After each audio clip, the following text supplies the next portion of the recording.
تب انہوں نے کہا میرے بہت ہی پیارے دوست ہیں، چھوٹے بھائی ہیں محترم بھائی زید صاحب، انہوں نے مجھے تاکیداً کہا کہ آپ نے یہ کلام پڑھنا اور اس میں بھی درود پاک کا ورد ہوتا ہے، تو آپ سب مل کر کریں گے انشاءاللہ۔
رکھیں گے نا انشاءاللہ.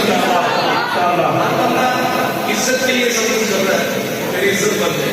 میں بتاتا ہوں کہ عزت کس سے ہے، اور واقعی بات سچی ہو تو آپ